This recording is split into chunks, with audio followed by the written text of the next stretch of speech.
स्वादयन्निह सर्वेषाम् त्रय्यन्तार्थम् सुदुर्ग्रहम् स्तोत्रयामास योगीन्द्रः तम् वन्दे यामुनाह्वयम् नमो नमो यामुनाय यामुनाय नमो नमः नमो नमो यामुनाय यामुनाय नमो नमः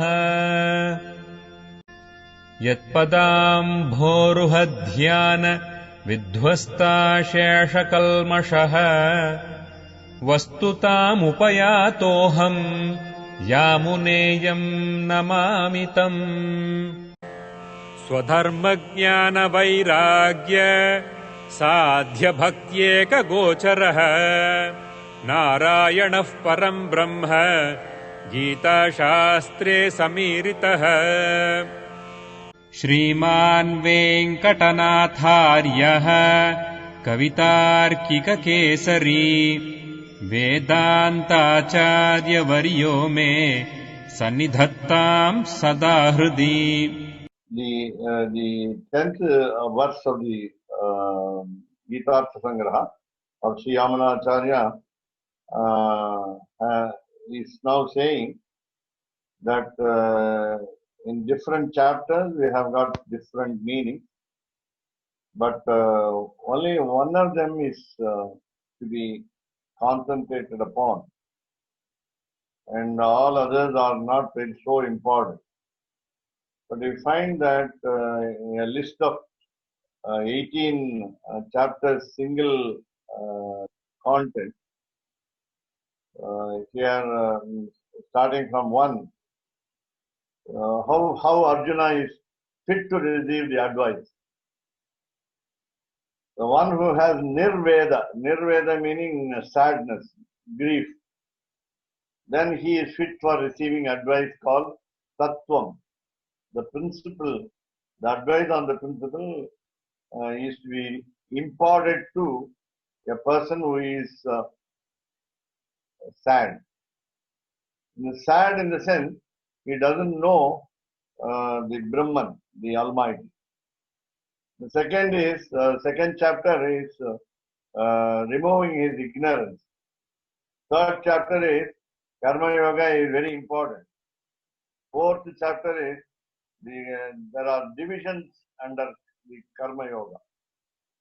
Then 5, and in Karma Yoga, in the discipline of action, we have the essence of the Jnana Yoga also, spiritual wisdom. Then 6th chapter gives us the methods of the practice of the yoga or discipline. Then 7th chapter tells you how a person aspiring for emancipation is so important, and he has also realized a little. He has been awakened. Number 8, there are 3 people who have aspirations for getting Aishwaryam, Kaivalyam and Moksha. Aishwarya, the leadership, rather this world's wealth. Then Kaivalyam is the what we call the intermediary emancipation, and Moksha is beatitude, salvation. So this now Keshavdas Swamiji, you are searching for the Gita Bhashya's Trivida Adhikara Vedyopade Vibhagaha. You send me the email. So these are the 3. We have identified who are these 3 adhikaris, 3 right holders, stakeholders. So who are they? Aishwaryarthi, Kaivalyarthi and Moksharthi. These people have the aptitude to reach on these 3. So these 3 people should do whatever have been asked to do. So there are different actions of these 3. That is given by chapter number 8. Number 9, Bhakti Yoga has got all its accessories. Then number 10, all the auspicious, endless number of characteristics of the Lord, and also uh, the unlimited number of objects which are slavish to or subservient to the Lord. This is by 10th chapter. Then 11th chapter gives us the strategy to realize the universal form of the Lord.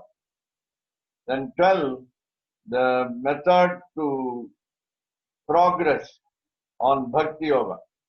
Then 13, the clear wisdom of the Shuddhatma, the pure soul, namely the Supreme Soul. Then 14, how do we analyze the three qualities, namely Sattva, Rajas and Tamas? Sattva is the good quality, Rajas is the haughtiness and other bad qualities, Tamas is darkness of ignorance. Then 15, Lord Sriman Narayana's supremacy over everything, and his status different from others. Then 16, the signs of scripture must be obeyed. Then 17, it is acceptable to the Shastras. Whatever is said in the Bhagavad Gita is acceptable to Shastra. And finally, 18th is the essence of the Bhagavad Gita has been decided. Though we said the Sarodharaha in the Sanskrit word, now in Tamil it is called the Sara Nirnaya. Again, Sanskrit words are used mostly in Sanskrit, especially Sri Vaishnava literature contains all Tamil words similar to Sanskrit words. So these are the very important single line content of the 18th chapter. Here he says, in the 6th chapter, there is a method of yoga abhyasa, the exercise of yoga, the discipline, and it has got 4 divisions. And based upon this, the 10th chapter continues. Then again we saw that Yogi Chaturda, so the people practicing the discipline are fourfold, and then the important aspect of these 4 yogis is Samadarshanam, equanimity of vision, and that has been explained in the 10th chapter. So each individual soul, we especially we are the embodiment of the knowledge, Jnana Swarupam. We are the very incarnation of knowledge. And we are also Ananda Swarupam. The individual soul, whether it is in Vaikuntha or in this world, Leela Vibhuti, it is full of bliss. But so we have to understand in these 2 aspects, we are one with the Lord. We are similar to Him. Then in the second point is, in the what we call Vaikuntha status, there is no connection with any action on our part. Karma sambandha nasti. There is no link with the action. Actions of this world. So we understand he has no connection with the action involved in this world. Connection in the sense he has no botheration. He is not affected. Point number 3, because of a link with the Prakriti, the matter, there is no difference between the individual soul and the Supreme Soul on the basis of he is God and we are human beings. So again, the Lord feels and also makes us feel that we are one with Him. We are equal to him. Another point is, you can never dissociate the individual soul from the Supreme Soul. You cannot ever separate them. And therefore, all the individual souls are equal to God. Now, there are the important fourth point. The fourth point again is, we have relationships like son, grandson, and so on. I told you many types of relationships when we discussed earlier. All the types of blood relations, friends, whatever connection that we have in this world, it is because of some karma, some action of the previous birth or even in this birth. And again, there is no connection of the natural form of the individual soul with these relations. No connection whatsoever of the individual soul's actual form, original form or original nature with these relationships, son, etc. Then, so that will be these are the 4 points of the 4 types of equanimity of mind or common vision. Then again, what is yoga sadhanam? What are the means to practice this discipline? Number 1 is exercise, practice, and number 2 is vairagyam, detachment. So these 2 will help us to do yoga sadhana. Then yoga siddhi. Suppose we stop in the middle our yoga, the discipline of action, and resort to something else. That is, yoga is when we do actions, we think that we are doing those actions, and in spite of the sattvika tyaga that we perform, we always have the attitude that we ourselves do the action. So even when we do that, that means we are actually going away, drifting away from the rules of procedure.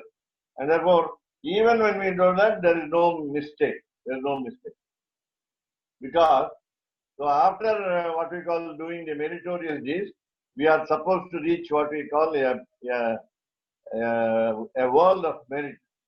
We call it otherwise maybe heaven. Suppose we confront some obstacles, then when we again rededicate ourselves to practice the discipline of action, then what happens is, the result is, we are born in a good family. Then, so what is yoga siddhi is, now whatever we have started in the right earnest, namely good actions. If at all we have started good actions, then let us not spoil them by not getting the right results. We must strive to get the good results, and we must take care that our actions are complete in achieving the right goal. Then suppose that has been given up for some time in the passage of time, then we will have to complete the path. We'll have to finish the path, and then try for the moksha. And that will be the what we call yoga siddhi. Then again, what will be the supremacy of swayoga? Swayoga is one's own procedure of disciplinary action. So only concentration is on meditating on Lord Vasudeva, who has given us the Bhagavad Gita. That is Swayoga. This yoga is the highest yoga, apart from karma, jnana, and bhakti, or even prapatti. Swayoga is very unique, and And that is simple saying. Bhagavataha Vasudevasya Dhyanam, meditating upon the Lord. In this context, I will bring to your notice that Dvaya mantra is a mantra which we can recite at any time of the day. And then you find that now we are going through the second section of the 6th chapter in the Bhagavad Gita, and this is a prelude to Bhakti Yoga. And at the end of the 6th chapter, we found that there was an introduction to Bhakti, introduction to the devotion. Yoginam api sarvesham. That was the reference to the sloka. And here, the 10th chapter, we are going to see more and more the discipline of devotion. And the Bhagavad Gita Bhashyam, blessed by Sri Ramanujacharya, says this finally on this 10th sloka. It's a limb of the Brahma Vidya that the Lord has advised the individual soul how to understand its original nature and how to realize Him, how to have a beautiful vision. Then, so we are going to see what is Brahma Vidya, what is the knowledge of the Almighty in future chapter. So this is what given in what we call Madhurantakam Veeraraghavacharya Swami's Tamil version, and this also includes whatever we are going to see in 56th and 57th paragraph just now. This encompasses both the paragraphs. Already it is given there. So we will take up the 56th chapter. Yoga Sadhanam. So with this background of the Tamil explanation, which I have just now told you, very easy to understand what is Yoga Sadhanam and then Yoga Siddhi. Now it's all sometimes maybe a repetition. So Yoga Sadhanam, Abhyasa Vairagyadikam. Just now I told you what is the means to observe the yoga. Abhyasa, the exercise, that is practice. There is a repetition of the practice, and then Vairagya is detachment. And it also says Adikam. Some more are there, but these two are very important.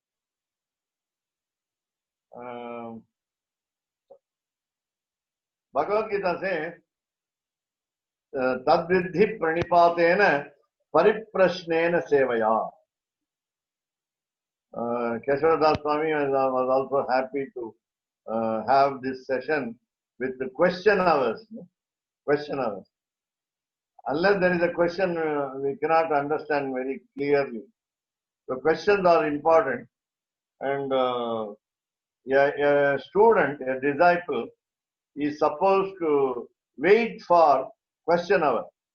He has to goad the preceptor by a volley of questions, and that is very important. Otherwise, that's what he says. Vedanta Deshika says in his Nyasa Vimshati. What is the lakshanam? What is the definition of a disciple?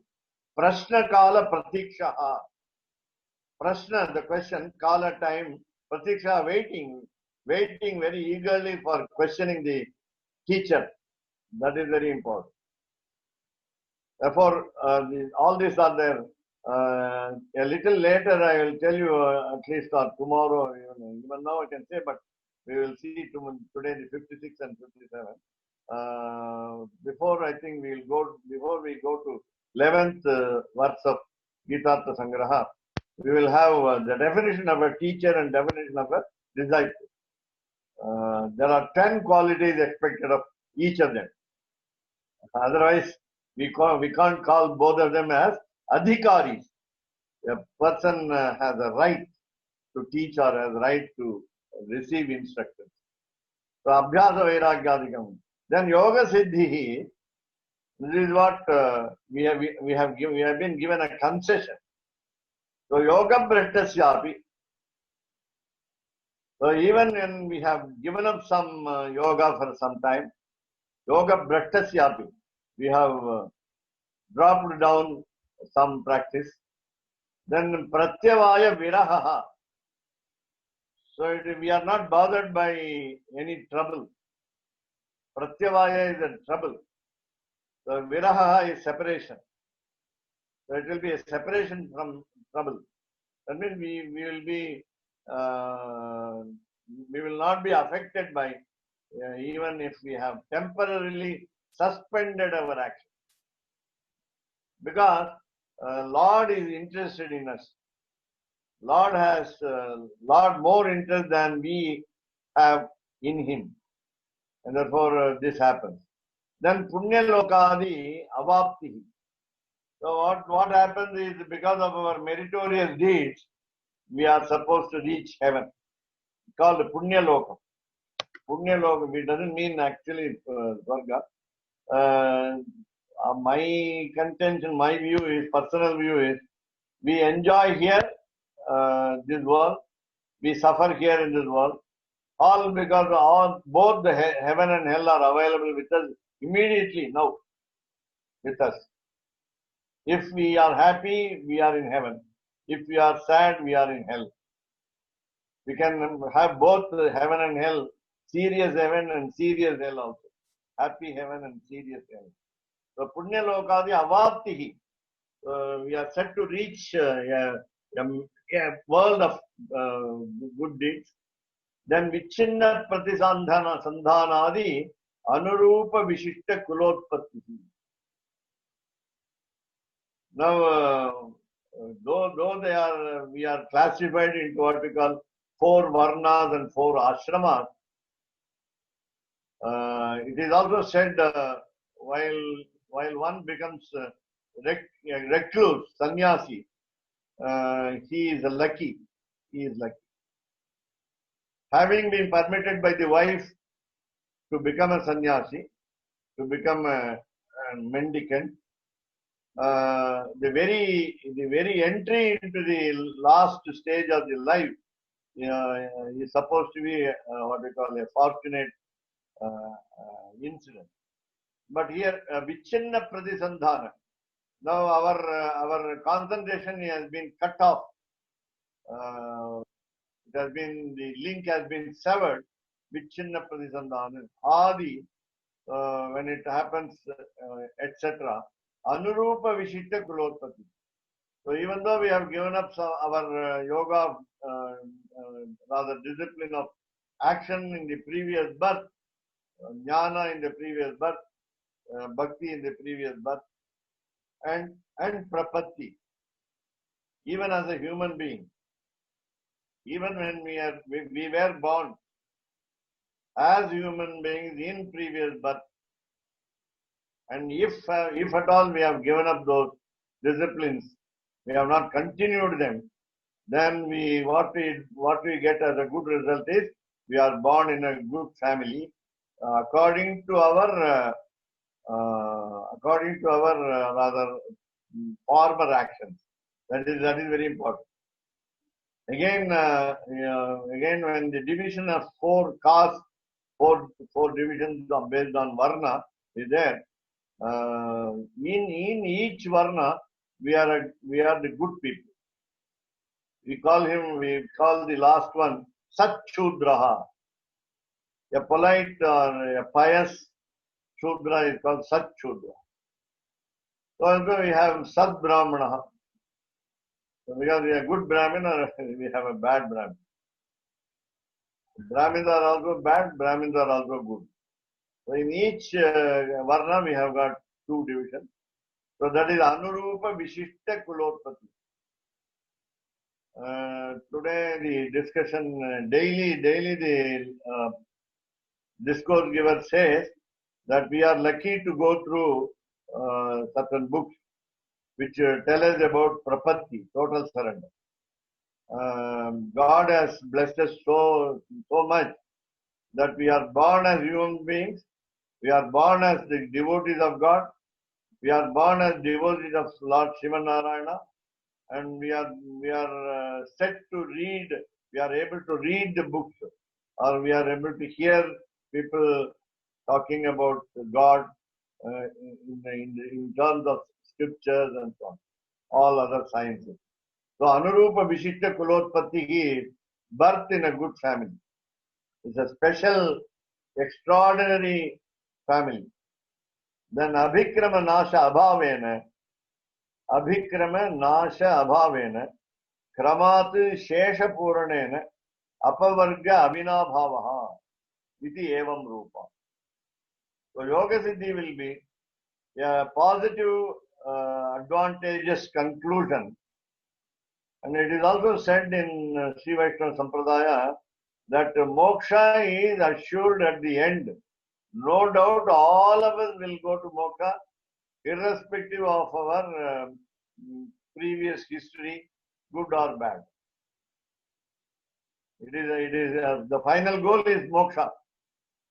Nobody can escape moksha. Though sometimes we may have a liking to live in this world continuously, because we like this world better than the other world, even Vaikuntha. So Abhikrama Nasha Abhavena. Now the meaning is Abhikrama is it is just like morning. What we call the first one, Abhigamanam. What is called Abhikrama. The first approach to God in the morning is called Abhigamanam. Abhikrama is also same. So we go towards the God. If it is interrupted, Nasha, if it is destroyed by some other reason, or we are our own reason for doing something bad. So Abhikrama Nasha, then it will be non-existent, Abhavena. Abhikrama Nasha Abhavena. That means we are approaching the right way. Our approach is a good approach. And then this sentence, starting with Abhikrama Nasha Abhavena, double negatives are there. Then the second one, Kramat, in order, in the what we call consistent way. Shesha Puranin. Suppose we are able to complete the process of rather karma, jnana, bhakti and prapatti yoga, then Shesha Puranena, by fulfilling up the gap. So Shesha Puranena, Apavarga Avinabhavaha. You have to read it in different negative terms. So Apavarga is called moksha. Apavarga is moksha. And Avinabhavaha is present. Moksha is available. Vina is without. Vinabhavaha means absence. Avinabhavaha is present. So it's very beautifully worded. So Kramati Shesha Puranena, because suppose we read it differently, then we will get opposite meaning, wrong meaning, and it will lead to what we call anartham, some danger also. So Kramati Shesha Puranena, you can also just split it differently and wrongly as Shesha Purane. Then there is a gap. Napa Varga Vanabhavaha. So that is not to be. So Shesha Puranena, then Apavarga Avinabhavaha. That is what we call Yoga Siddhi. So I repeat, moksha is imminent. Moksha is assured by our completion of the task, namely karma, jnana, bhakti and prapatti yoga. Now, according to the Deshika Sampradaya, Vadagalai Sampradaya, the prapatti will give the advantage of absolving all the sins committed earlier to the total surrender. The prapatti is needed, because otherwise all our sins will not be dissolved, namely sanchita, agami, and only these two. Then prarabdha sin will be washed away by the prayaschitta prapatti done again. Why should we do that prayaschitta prapatti again? It is because before first prapatti, that is after samasrayanam, it is to make the sins go away from us. All the sins committed before the surrender. Then after the surrender, total surrender, we also tend to commit sins, and therefore those sins will be washed away by the prayaschitta prapatti.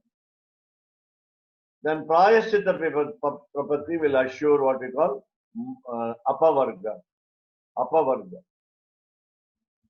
So varga meaning group, apavarga is a group away from that. Group away in the sense, this is not connected with this, what we call Leela Vibhuti, this world. That is materialistic world.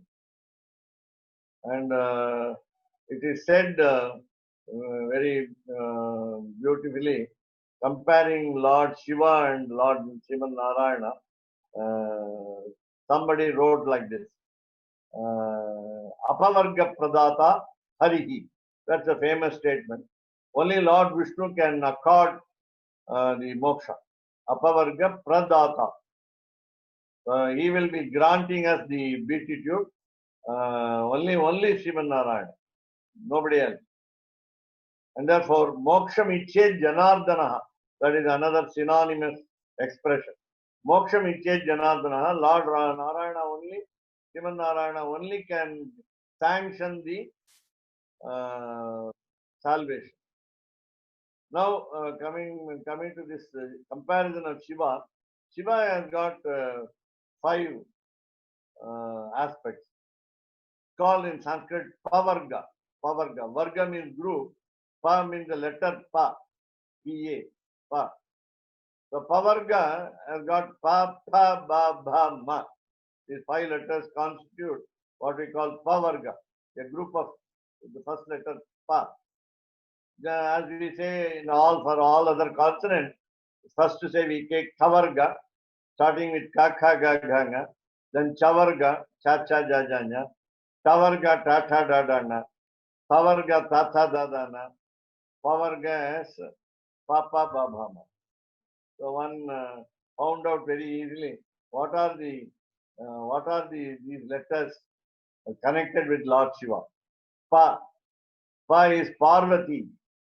Wife of Lord Shiva is called Parvati. So the first pa meaning Parvati. Second pa, because he is having the ornaments, the snakes as ornaments. So Pani, Panam is the food, H-O-O-D. So Pani means snake, serpent.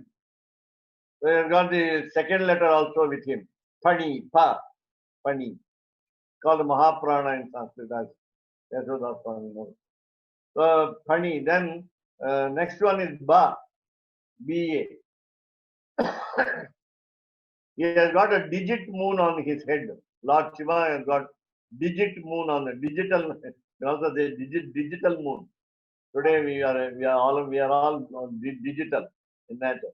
So digital moon, and therefore it's called Kala, Chandra Kala. We say Chandra Shekharendra. This one we call Chandra Shekhara. So we have Bala Indu, young moon, Bala Indu, Hindu moon. Bala is Ba, third letter Ba, soft one, Bala Indu. Then next one, fourth letter is Bha. So he always wears ashes all over the body. Therefore, Bhasma, B-H-A-S-M-E. And lastly, Makara, the last letter Ma, is called Mandakini, the name of the river Ganges on the heaven, on the sky. It's called Akasha Ganga, otherwise called Mandakini. So all the 5 letters are with him. Okay, crescent moon, yes, right. So all the 5 letters are with him, but he cannot give apavarga because he has got pavarga, the group of pa, pa, pa, ba, ba, ma. We cannot have apavarga from him because he is always associated with pavarga. That is what we say just for sake of what we call embellishment in poetry. So apavarga pradata harihi. Apavarga pradata na shivaha. You cannot ask for moksha from Lord. Here, so these 2 paragraphs conclude the verse number 10 of Sri Yamunacharya's Gitartha Sangraha. So now over to the participants for reviews, comments, feedback, questions, and so on. Swami, do you want to cover the last one, or you want? Oh yeah, questions now? second paragraph, 57. Sorry, 57. And now, of course, anytime I always tell people to interrupt me with questions if necessary, because if I would also ask people to note down the doubts or clarifications needed so that they don't forget it later to ask. Number one. Number two, because the text is black and white before us, we can also resume our discussion a little later after your questions, after your feedback. Okay, let us say Swayogasya Paramyam Bhaktuhu Bhagavataha Vasudevasya Bhajana Rupaha Yogaha Atra Swayogaha. So I read through the word Swayoga from Tamil. Therefore, Atra here, Yogaha is Swayogaha. The discipline is called one's own discipline. How we do ourselves, by ourselves. Then that's called Bhajana Rupaha. Otherwise, we called it meditation, Dhyana Rupaha. On whom? Vasudevasya. Who is that Vasudeva? Bhagavataha, God, Almighty. Why? Why do we do this Swayoga? In order to Swayogasya Paramyam Bhaktum.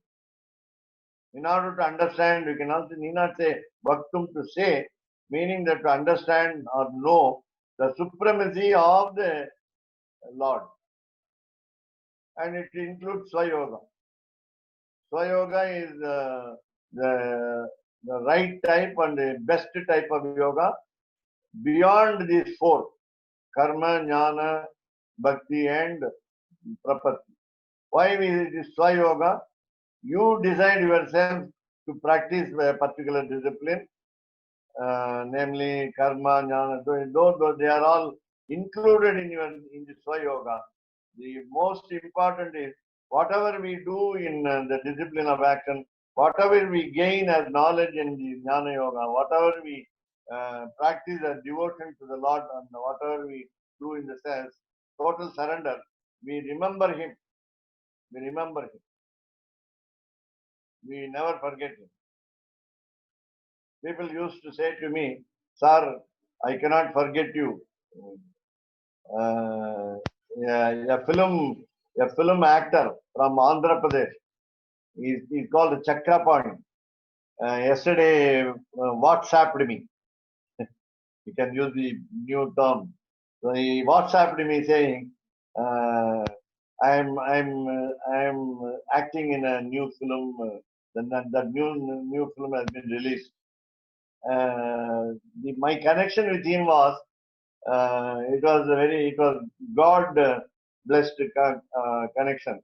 I went to Tirupati and addressed the Venkateswara University, a particular on subject matter. I went by car, helped by a professor of philosophy from Vivekananda College. Then I went there. I gave a lecture, and my lecture was heard by someone. Many people there, but this one was Chakrapani. And then, fortunately, we were together in the roommates in the room allotted. So we stayed just for 2 days there, rather one night. The second day, we dashed off to Tirupati hill and then wanted to have a darshan. And fortunate, the organizer of the conference in the university did not assure us any seva at the hill. He said, I'm not interested in taking you to the Lord. Then we had to make our own self arrangements. Then this particular Chakrapani, a film actor from Andhra Pradesh, had a friend in the IAS officer in the committee, in the temple committee, TTD, Tirupati Tirumala Devasthanam. Then he took, then went there, he got a ticket for Kalyana Utsavam, then marriage festival every day celebrated. Then we went there and had a free and comfortable darshan. We came back down by some other friend. Suddenly got from Chennai, a Sanskrit scholar by name Hari. Why all these are all God's blessings. Then we came down and we were discussing. And then, so why they did it? He said, I cannot forget you, sir. So, I'm saying, are you trying to forget me? Therefore, we say, I cannot forget you. Therefore, we have to remember God by trying not to forget Him. That's what I say. I don't forget God means that means I'm trying to forget. So I don't try. We are not supposed to try to forget Lord. So that is what I want to say. So we go to the 57th paragraph, complete it. So Tasya Paramyam. So its supremacy. Tasya Paramyam. Its supremacy. Swa apekshaya utkrishta rahityam. We must feel that we are humble to the core. So we are not supposed to think that we are the best while we practice the Swa Yoga. That is a very important here, this particular expression. Swa apekshaya. If we are selfish, we are self-centered. We don't want to do anything except selfish aim, to fulfill the selfish aim. Swa apekshaya. So we have our own preference, partiality to self. Swa apekshaya, then utkrishta ragityam. So we have no standby. Then we can't feel that we are the best. I can say, for example, I should not claim that I am a great devotee. I must not claim I am the only one doing dhyana on the Lord, whereas all others do less. In that way, compare and contrast between the individual souls and claiming that I am the most important devotee for God. I am the most favorite of the God. Utkrishta Rahityam, that should be absent. Our supremacy should be absent. Utkrishta Rahityam. Utkrishta is we are in a best position. Rahityam is absent. Then Edacha, this also is what we call Madhyama Shakka Pratipadyam. So this is what is said by, in essence, by the second 6 chapters or the middle 6 chapters of the Bhagavad Gita. Tatu Prastavana Rupena. It is in the form of introduction.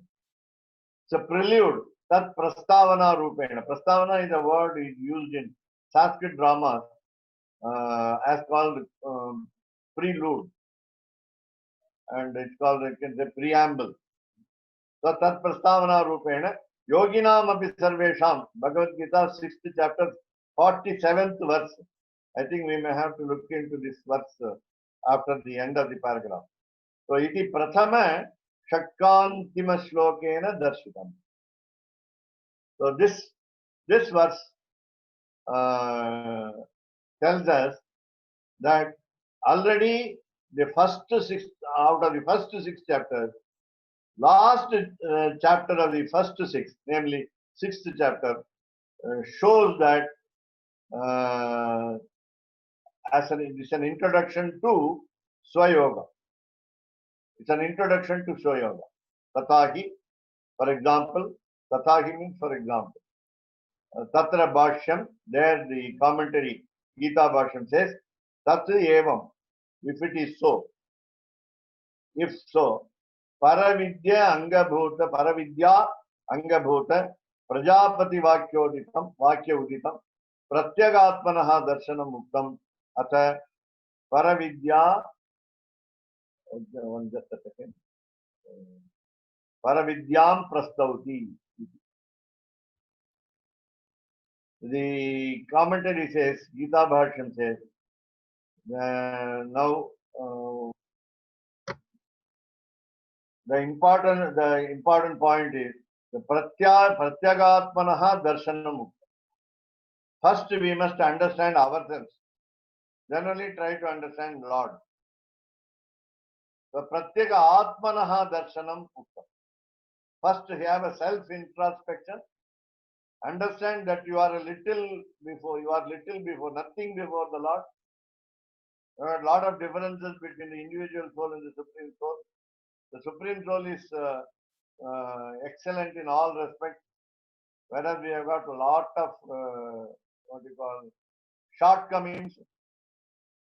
So Pratyagatmanaha Darshanam, therefore let us have a vision of the individual soul first. What is the original nature of the individual soul? Meaning dependence, Aswatantriyam or Paratantriyam, etc.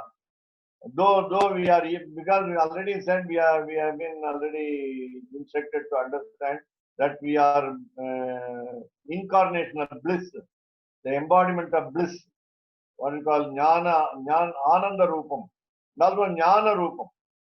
Our individual soul is full of knowledge, but where is that knowledge? We have to understand. Who said it? Prajapati Vakyoditam. Prajapati can mean generally Brahma, can mean Lord Shiman Narayana, and or one of the Prajapatis, 11 Prajapatis of Lord Brahma. What you call assistants for creation. There are 11 Prajapatis. So it should be, I think, Daksha Prajapati.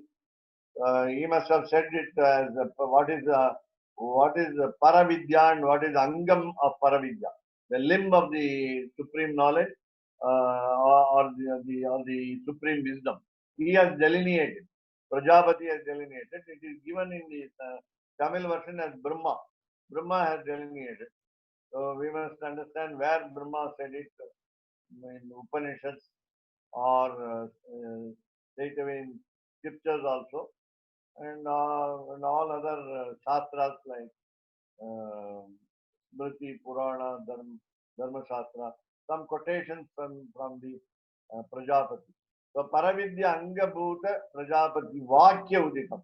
So his sentences will have given rise to understanding of the individual soul in its original nature, and then Paravidyam Prastav. Then after we understand what we are, then we can start understanding about the Supreme Soul. So Paravidya is rather the highest knowledge, wisdom of the Lord, Sriman Narayana. Prastauti meaning it gives an introduction.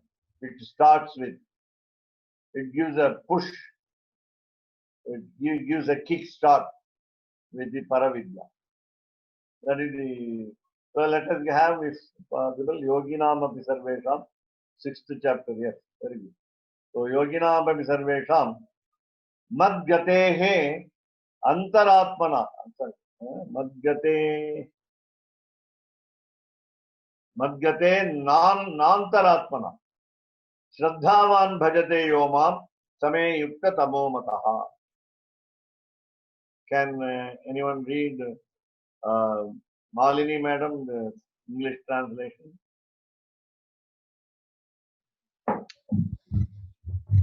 All of yogis, the one with great faith who always abides in me, thinks of me within himself and renders transcendental loving service to me. He is the most intimately united with me in yoga and is the highest of all. That is my opinion. Thank you. So yoginam api sarvesham. There are so many yogis. There are so many yogis. There are so many people practicing the discipline of all the yogas. Karma, jnana, bhakti and prapatti. Among them, Madgate Nantaratma, I think I must see the Sanskrit version, if possible, instead of the original version. Madgatena, it will be Madgatena Antaratmana. Antaratmana. Okay. His mind is always thinking about me. A yogi, though many yogis are there, all the yogis are thinking about the Lord always. But he has got a special quality, and therefore who always abides in me then. The second quality of this yogi, particular yogi, is called Shraddhavan. He has got great faith. That is what we say in the Prapatti Yoga as Mahavishwasaha. Rakshishyati iti Mahavishwasaha is the fourth step in the total surrender. Then Bhajate. Generally, of course, yogi always does the dhyanam, yogam, meditation. So he is bhajate. That means he's doing it in present tense, doing it in present time. There are yogis who have practiced yoga, but they're temporarily suspended. That is also there. One who is Shraddhavan, completely interested, and then bhajate. Bhajate, the word, as you know, touches, bhaj to touch. So the heart of the Supreme Soul is being touched by the individual soul. In the heart of hearts, the heart of the individual soul touches the heart of the Supreme Soul. That is what we call bhajan in Hindi, bhajate in Sanskrit. Bhaj is to touch, meaning moves the heart. Our meditation moves the heart of the Supreme Soul. That is bhajate. Then yo, yaha, who, ma, me, same yukta tamomata. So my opinion, mataha is opinion. Me mata is my opinion. Me mataha, my opinion. What is that? Yukta tamaha. Among the yogis, one of them, you can have, say, many of them also. And then he is just giving him the example, a model. There are, of course, what you call better interest, better way of meditation among the yogis. So Shraddhavan, better interested, Bhajate, better touching, going near the Lord, moving near the Lord, closer. That's more important. Then I am interested in it. I am interested in it. Intimately united with me in God. Yukta Tama. Yukta is united. Tamo is most intimately. It's a superlative word to tell that Lord is interested in the individual soul. Again in Prapatti Yoga, the discussion today was on how Lord is interested in the individual soul. Having created the individual soul, not that he should take care of them compulsorily, but in spite of the handicaps of the individual soul, Lord is trying to make him come out of the what you call the net of the life here, life's net, and he wants to make him escape the net and then come to him for bliss. And it says in that verse 647 that the best yogi is one who always thinks about the Lord in his heart and offers transcendental service. So I was thinking, this transcendental service of offering that we're offering to the Lord in the heart, does that mean in the context of that verse, dhyanam and manasa seva? That's one thing, and then I'll go to the question of purascharana. Your question is on Purascharan. No, I was asking first of all with respect to the verse where Lord Krishna says in 647 that the highest yogi of all the yogis is one who always thinks of me in the heart and offers transcendental service to me.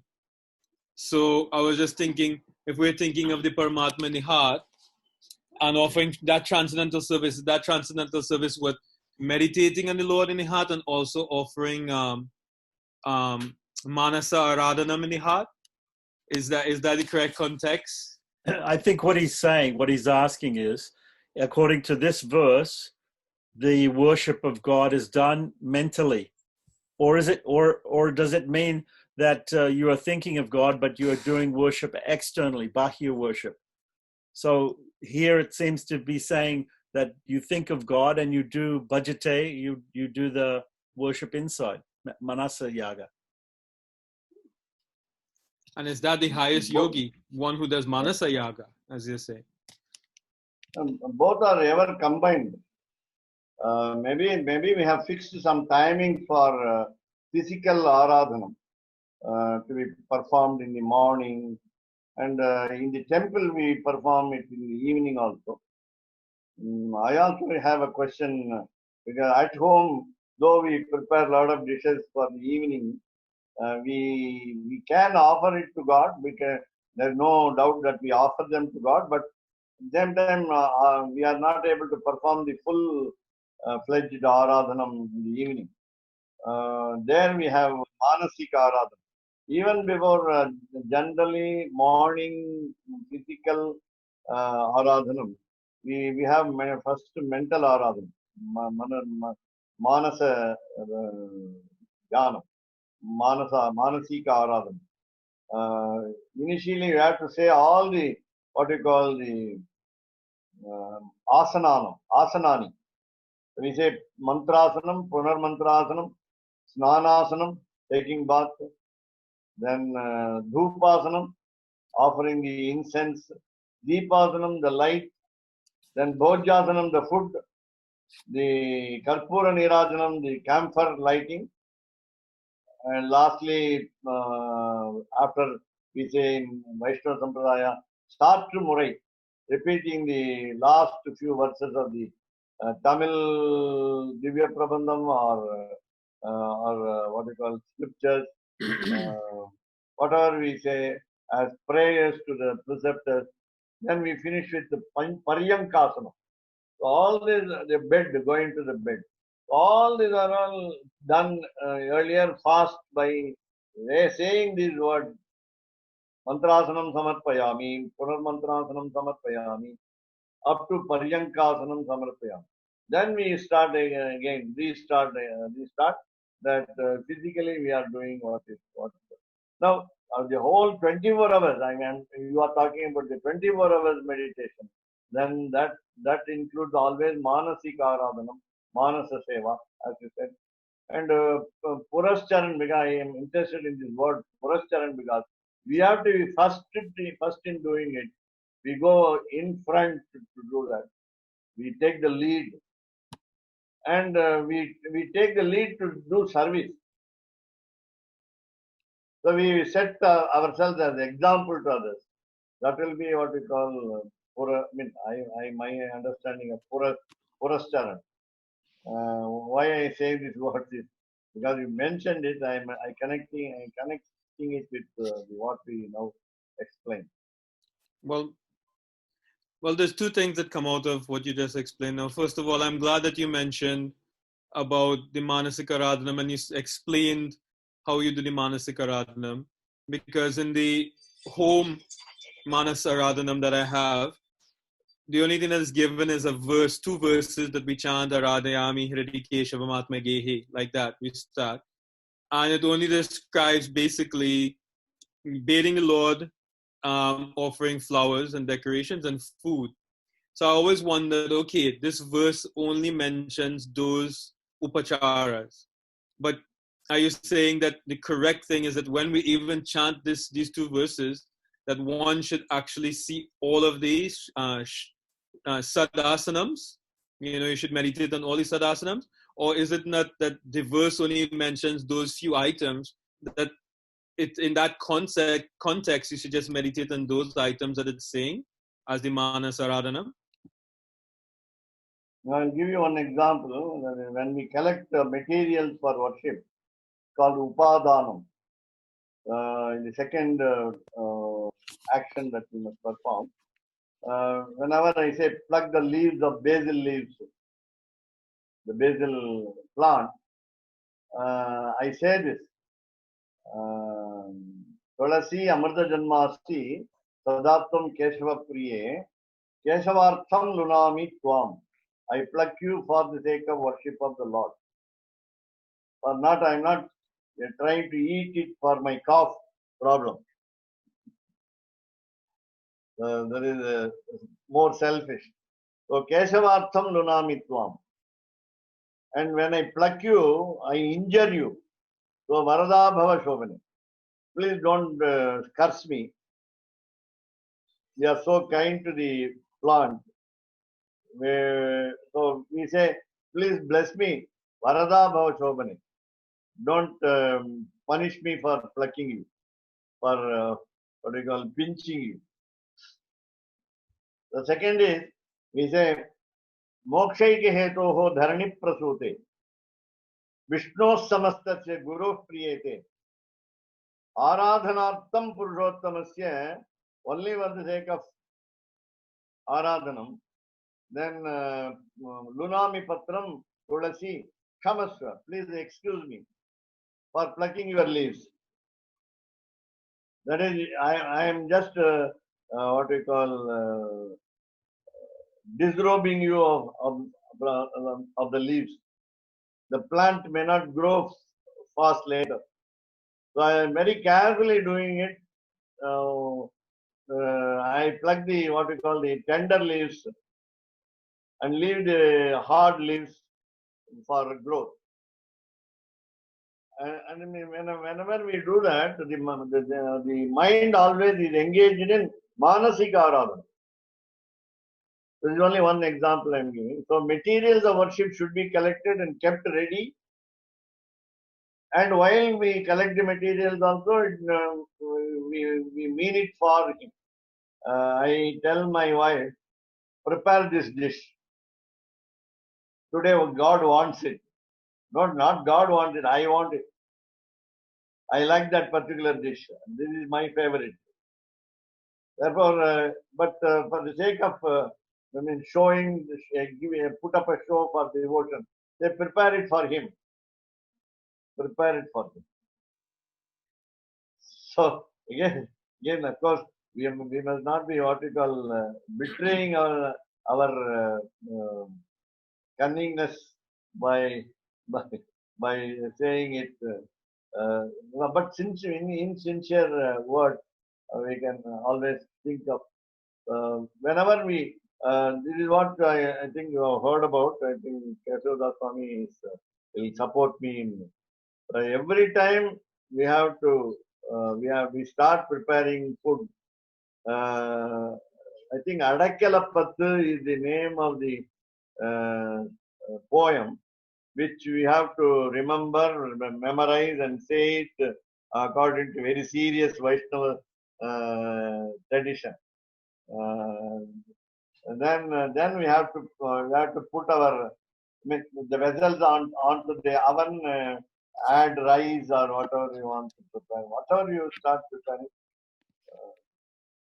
So we have to say some slokas, prayers to start with. When we take a small cup of rice, generally when we measure the rice with the cups or say some measure, we say labham, profit, labha, profit.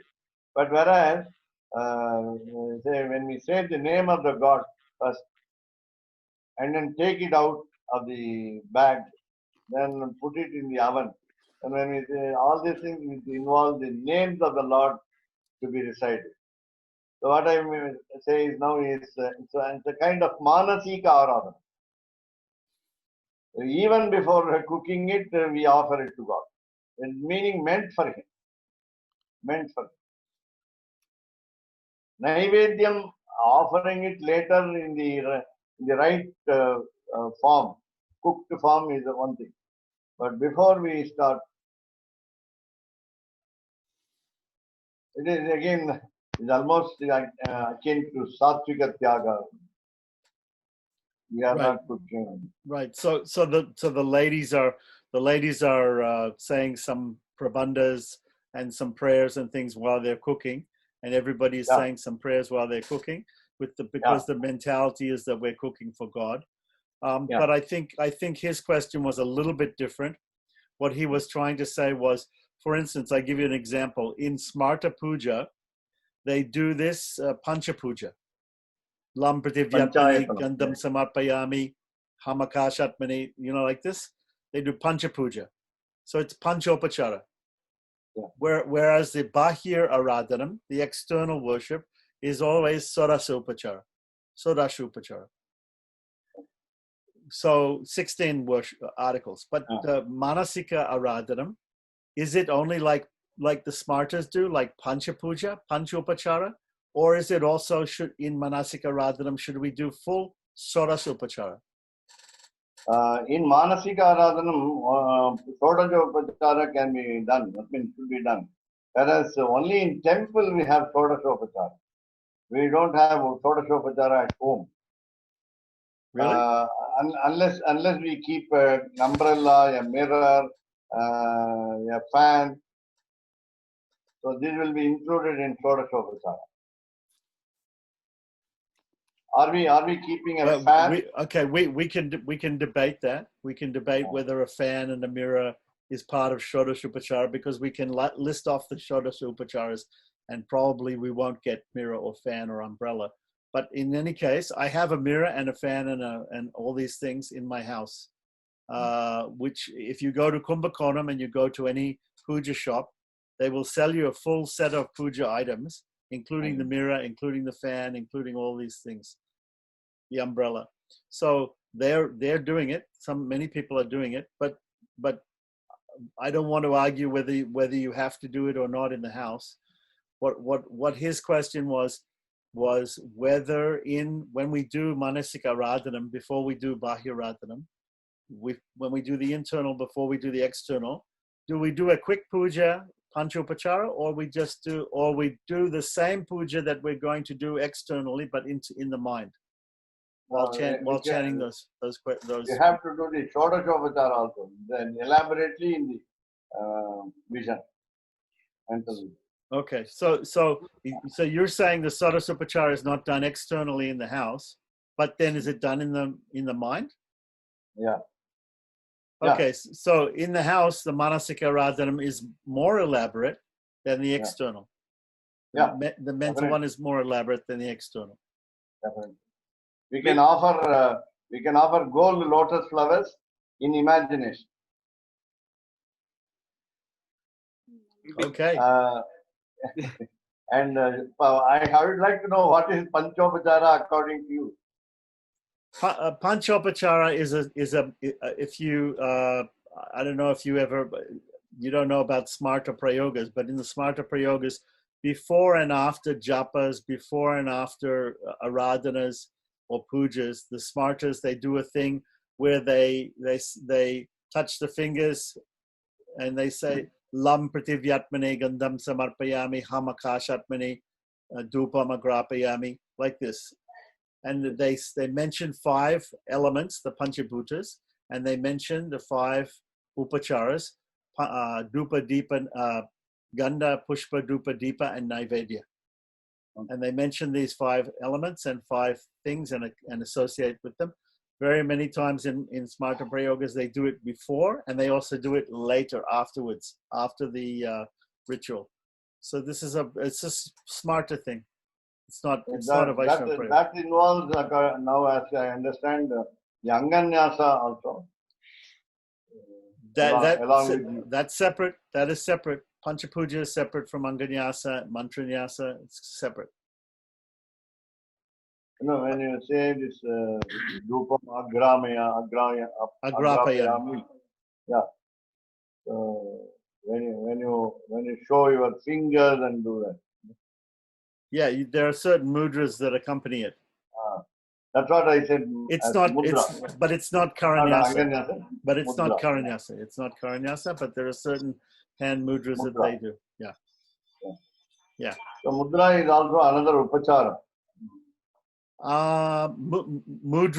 Mudra accompanies each upachara is an accompaniment to mudra is a part of upachara. Okay. Yes, is a part of mantra and mudra. Just like I give the example to people that if you have a servant, or in a foreign, if there's a person, if you say to the guest that dinner is ready.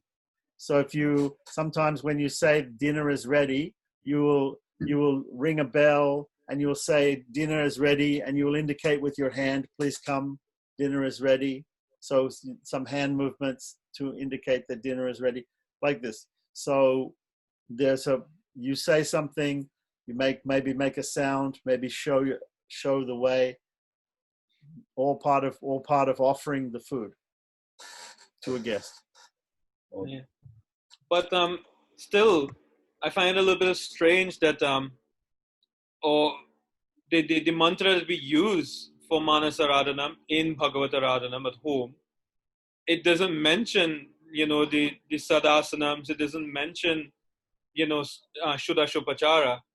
So that's why I was wondering, if you chant this mantra and you're meditating on the meaning of this mantra, it doesn't actually match with your meditation. So that's why I was thinking that you only offer those upacharas there, that are mentioned in the verses.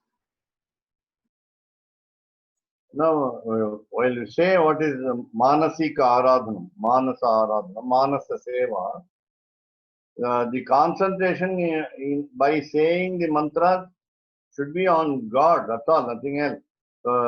While mantras should help you concentrate. Let us not think that mantras will make us, keep us away from the Manasika Aradhana.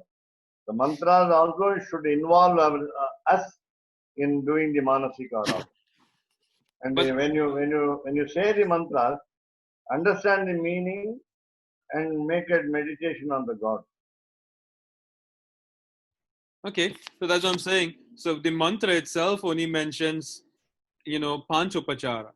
So therefore, that's why I thought you only meditate on Panchopachara. Yeah, according to what the mantra says. Look, what you're talking about is you're talking about home worship. Mm-hmm. Maybe there is a longer, more involved version of Manasika Radhana, right? That's available. Maybe there are more slokas that go through the whole thing. Because you're talking about home worship, maybe it's been condensed.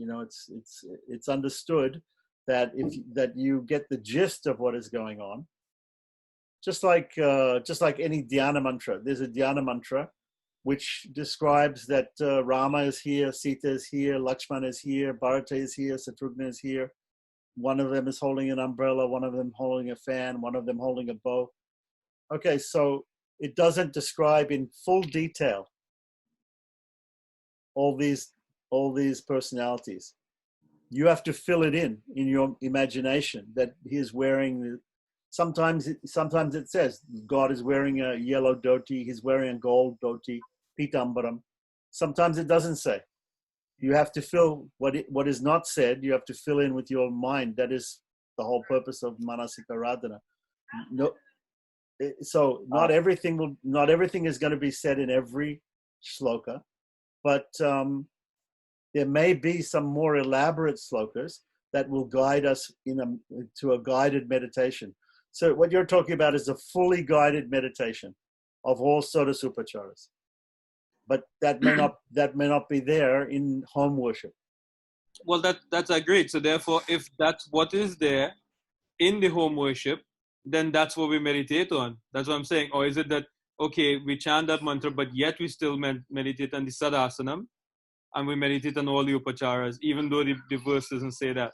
So that's all I was saying. Okay, if the home worship says do that, then I thought you just do that. But it doesn't mean that you do the whole thing if the home worship doesn't say that. As you say, you always follow the prayoga as it is, isn't it? That's why I brought up the point. That's why I brought up the point that the smartas, they do panchupachara first. Okay. So there are two ways of looking at it. Either you do something quick first, or you do something full first. It depends upon your time. It depends upon your meditation. Okay.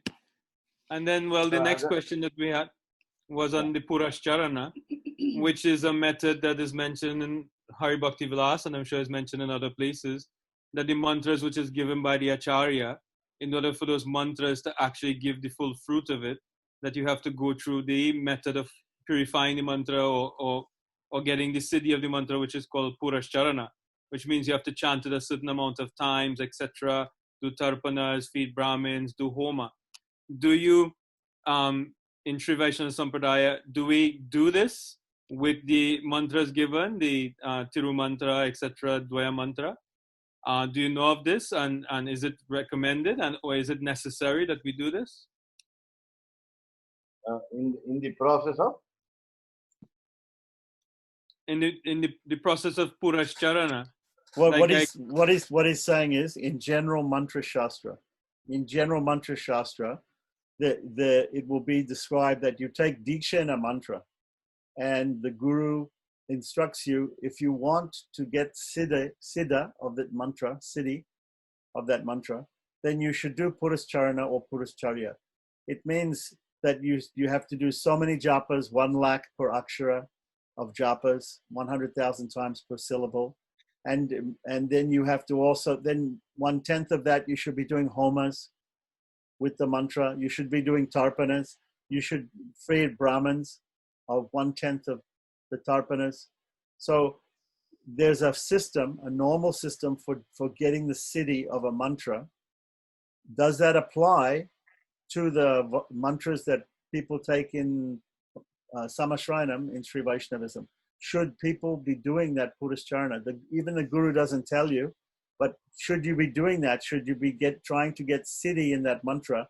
And does it even matter if you get siddhi of that mantra? Because you're doing property. By property, you're being saved. You're being saved whether you have siddhi of Astakshara or not siddhi of Astakshara, isn't it? So what's your opinion on that? Yeah, in Sri Vaishnava Sampradaya, we don't aim at the siddhi of the mantra. Because you repeat it for, say, lakhs of times or crores of times, you want to have powers that others do not have. And powers to do, of course, good things, influence. That's not the purpose of this mantra. In Sri Vaishnava, we don't believe in miracles. We don't want to do some what you call adventurous things to satisfy the devotee. Mantras can be, of course, repeated as much as possible, as many times as possible. But as you said, 1/10 of it must go to homa and so on. I don't think that we are trying to fix a goal called siddhi of the mantra. But there are some upasakas. There are some people who aim at such siddhi, and they are sometimes astrologers. They predict the other's future. what we call in Tamil, Kuri Solludar. Kuri Solludar, suddenly he gets into a trance and tells you what to do for for solving the problem. Many people approach such people, such what we call upasaka. They only have the ambition to have a siddhi of the mantra. Otherwise, there were people among the preceptors of Ahobilamat that whatever they said happened immediately. But the following receptor, next generation of preceptors did not uh, involve themselves like that. Only one or two preceptors were had siddhi. That is, whatever they said became true immediately. So just like, just an example would be this Sri Mukur Lakshmi Narasimhachari, the late Narasimha Upasaka. Mattapalli, yeah. Mattapalli, Sri Mukur. They used to call him Sri Mukur. And he was considered to have siddhi of Narasimha mantras, right? Yeah. Right. But everybody doesn't do this. But some people can do. It's not against the principles of Sri Vaishnavism to do it, if one wants to do it. Yeah. Only non-Sri Vaishnavites approach him for such miracles. Right. So some people were approaching him for some miracles because they know he's a Narasimha Upasaka and very perfected the mantra. But Sri Vaishnavas don't approach for the perfection, for any benefit. But still, if a Sri Vaishnava wants to do more japa, if he wants to perfect the mantra the mantras that he's given, he can do that. He's not prohibited, right? That's it. It won't make any problem for him.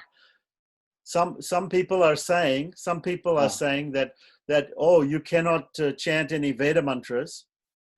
So I go to a preceptor who is not a Sri Vaishnava to learn Vedas, just to learn Vedas, because Vedas are common to Smartas and Vaishnavas. So I go to somebody who is teaching Vedas, and he says to me, you must have the Diksha of Ganapati mantra before you study Vedas. Otherwise, you will not be able to chant Vedas correctly. You have to have the Diksha of Ganapati mantra. okay. But a Sri Vaishnava won't take a Diksha of a Ganapati mantra after Samashranam because it's a Anya Devata, right? After Samashranam, a person should not do that, right? Right. Even Ganapati, which is common to everybody. Yeah. So a Sri Vaishnava will say, no, it's okay. I'm worshipping. If I have obstacles, I will seek Vishvaksena, or I will seek Sriman Narayana's blessings only. And but please teach me the Vedas. Only teach me the Vedas. Don't worry about this Ganapati mantra. So similarly, some people may also think this another question came to me recently, that there's a process of worship called Sri Vidya. Yeah. Sri Vidya Upasana, which is done mostly by according to Shaktagamas. Shaktites are doing. But somebody may say, oh, Sri Devi is Lakshmi. Sri Devi is Lakshmi. So why cannot Vaishnavas do Sri Vidya Upasana? Is it possible for a Vaishnava to do Sri Vidya Upasana? For Sri Vidya Upasakas, we have got Devi Mahatmyam, Devi Bhagavatam. Devi Mahatmyam and Devi Bhagavatam. Devi Bhagavatam, yes. But in Devi Bhagavatam, I was reading in Devi Bhagavatam, there's a section mentioning about Tapta Mudra Dharanam. And it says those persons who take Tapta Mudra Dharanam of Shankha Chakra, will go to hell, according to Devi Bhagavata. So I think Devi Bhagavata is not a very good shastra for Vaishnavas. It's not authentic for Yeah, not authentic for Vaishnavas. Maybe some things may be useful from it, but it cannot be accepted in full. So the question is, can we worship Ganapati? Can we worship Sri Vidya? Can we worship Saraswati? If we're studying the Vedas, or if we want to in Sri Vidya, if we do it as a worship of Lakshmi, is it okay for a Sri Vaishnava? No, we are not supposed to do that. We're not supposed to do any of those things. Yeah. But still, we can chant Veda mantras. So in the Veda comes Ganananam Tva Ganapati Gum Havamahe. It comes in the Veda. Yeah, but So we avoid it. we can chant it. If it comes in the Veda, we can chant it. But we avoid it. Generally, Vaishnavas also are supposed to learn Rudram, Chamakam, and so on. But only in the case of what we call Atirudram, Maharudram, when such sacrifices are performed, then just for the sake of financial income, we go and chant Rudram and Chamakam. But generally, we are not, Sri Vaishnavas are not seen to chant Rudram and Chamakam. Right. And also, another question is there, because in Narayana Suktam, specifically in Narayana Suktam, there is Dravida Pat, which is done by the Vaishnavas, and Andhra Pat, which is done by the Smartas. So they will say, Jwala Mala Kulam Bhati Vishwasya Yatanam Mahate. Yeah. And we will say, Hridayam Tadvijaniya Vishwasya Yatanam Mahate. Yeah. And they will say, Prabham, and we'll say Prabhum. There will be some difference in the reading. Yeah. But if a Vaishnava is with a Smarta Gosti, Veda Gosti is of Smartas, the Smartas will say the Smarta Pat. They will do it that way. The Vaishnava, if he's with the Smartas, he has to chant along with the Smartas. If he chants, but you will not say Sabrahma, Sachiva, Sagaritendra. You will not say that. The Vaishnava will say only remove the word Hari. He will remove the word Hari. Yes. Yeah. In Vishnu Shuktam. Yes. Yeah. Okay. Though in the Goshti, we won't say that. For example, here in between Tennachari Sampradaya and Vadagalai Sampradaya of Deshika, whenever we have a common Goshti in the temple or in a public place where the Taniyans are recited, we don't mind saying Sri Shailesha Daya Patram Deepak Chadi Gunarnavam. Yeah. You don't mind it, but some people do. There are some people who mind it. We generally feel they keep silent because we don't know them. We are not memorizing them. Right. Even I was in a Hobaland. Tennachari Sampradaya people used to stop their keep their mouth shut when it comes to Vadagalai Taniyans. Ramanujaya Patram. Right. But this is why if you see I put the Taniyans in, if you look at the videos I do of Dr. Alvar's classes, in the Taniyans I put Tiruman on the top of the Taniyans, and I put both Tirumans. Oh. Just to be in some temple. Kala no bai. Kalai no bai. No bar. Kalai no bar for me. Kalai no bar. In some temples, we have both the Sannidhi walls. We have both. Yeah. So anyway, I also don't mind. I revere Vedanta Deshika so much, and Malavala Muni also. No problem. Okay, so I don't know if Govindachari has any other questions. I have some questions.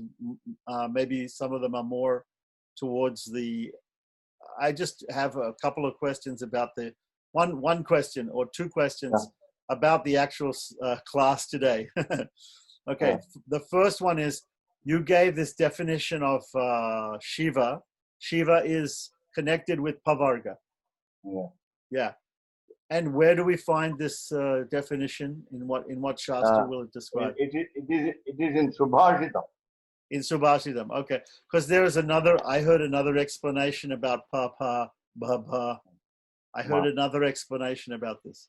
But that was a very nice one. I like that one very much. And here in 647, this word yuktatama, can it mean, it means very close to the Lord. So it indicates moksha. It indicates moksha. Yeah. So can we say yuktatama also can mean sayujya, being very close to the God? And It is samipya, not sayujya. But I think we discussed before there's a difference between sayujya and kaivalya, because Narayana Upanishad says that we, as chanters of Astakshara mantra, we will attain sayujya. Sayujyam avapnoti. Narayana sayujyam avapnoti. Yeah. Again, the problem is interpretations are different, and the exact the wordings, the literal meanings are not accepted as they are. For example, today we had a discussion. Vedanta Deshika says in his Varadaraja Panchashat Stotram, Vaikunthavase me na abhilashaha. I don't have interest in ambition to reach Vaikuntha. That doesn't mean that he is really rejecting Vaikuntham, but in fact he loves more the festivals of the Archavatara in Kanchipuram temple. That is one example. Number two, in the Ragasya Trayasara, there is a statement from Mahabharata. In Mahabharata, there is an advisor for Yudhishthira. I'll tell you exactly in the later. So he says, even if you have committed a blunder like murder of your parents, Mata Pitru Hantaram. Suppose you have committed the murder of your parents, then you will have a pardon from Prapati. That doesn't mean you have killed your parents. It is so grave as killing your parents, but it is not, you have not killed your parents. No, though it happens today, sometimes. It happens. A father kills the son, and the son kills the father. Recently, here in India, in Tamil Nadu, the mother was killed by the son. It happens. But this is I mean, all the words in all shastras have got different meanings than the literal. On the face of it, you understand differently, but deeply we don't. That means if I say, if you kill your parents, your mistake will be pardoned, then everybody will start killing the parents. Now that is one thing. Number two, we will not be afraid of committing sins. Number three, today it is sending your parents to aged home is as good as killing, or as bad as killing. So as you say, many things in Sanskrit they cannot be taken literally, like the Akash Pushpa. Yeah. Akash Pushpa, Pushpa. or Grame Gange, the village in the Ganges. Gangayam Ghosha. Gangayam Ghosha, yes. So that is why we need the preceptor. We need the guru, the Vidya Guru, to tell us the meaning to give us the realization of what the word means. So when the Upanishad says Narayana Sayujam Avapnoti, it doesn't mean that we are all going to go to Kaivalya by chanting Astakshara. Right. Right. It means that we'll be close to him and we can serve him. Yeah. Which is our Sri Vaishnava understanding of what real moksha is. So again, it comes back to this idea. You were saying that in the condensation of the 18 different words for the different chapters, that one of them was also talking about 3 types of people. So there are people who want material things, Aishwarya Adhikaris, and then there are people who want moksha, but in that sense they want only Kaivalya, right? And then there are Kaivalya Adhikaris, and then there are people who want Kainkarya Adhikaris. There are people who want moksha, but it should be an active type of moksha, including Bhagavad Seva. Right. So it's very important to make the distinction there, because many people, they look at this last verse of chapter 6, and they say that is the last verse. That can be the Charama Sloka. This Maharishi Yogi who started the TM, he translated Bhagavad Gita, and he stopped at end of 6th chapter. There's no translation for him for the 7 to 18. He's made no translation. He made only to the end of 6, because he came to the end of 6 and it says, the person who meditates upon me is the greatest yogi. Okay, that is the Charama Sloka for him. For him, he's interested only in transcendental meditation. That is all. That is the ultimate. He doesn't go to Jnana Yoga. He doesn't go to Bhakti Yoga. He never will come to Property Yoga. He only comes up to that stage. So that's why he finished he said, Gita is finished here. That's finished. So of course, I appreciate that we cannot take these things totally literally, because if we take this last verse of 6th chapter literally, Krishna is saying, this is the greatest yogi. What I've described to you, Arjuna, this is the greatest yogi. So why should the conversation continue? Right? Because a lot of other subjects are dealt with. Right. No, it's not meant for Arjuna only, but for the people who should be given some right direction. Right. But as you say, it's meant for 3 people. It's meant for a person who wants material benefits also.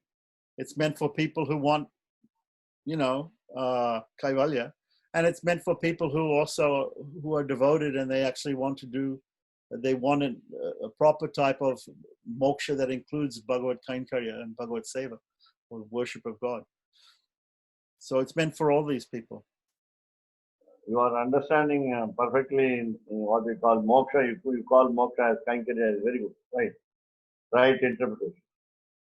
This is what I've learned from you only.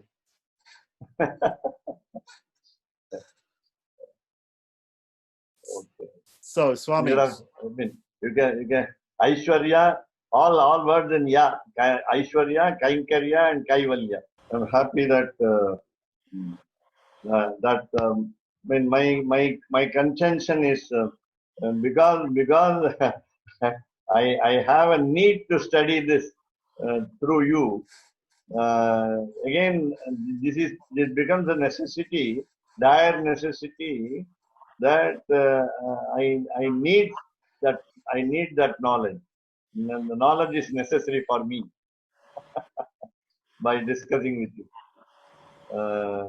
That is what I understand. It's not a question of imparting knowledge to someone else. My own is for more for my self understanding. कवितार्किकसिंहाय कल्याणगुणशालिने श्रीमते वेङ्कटेशाय वेदान्तगुरवे नमः।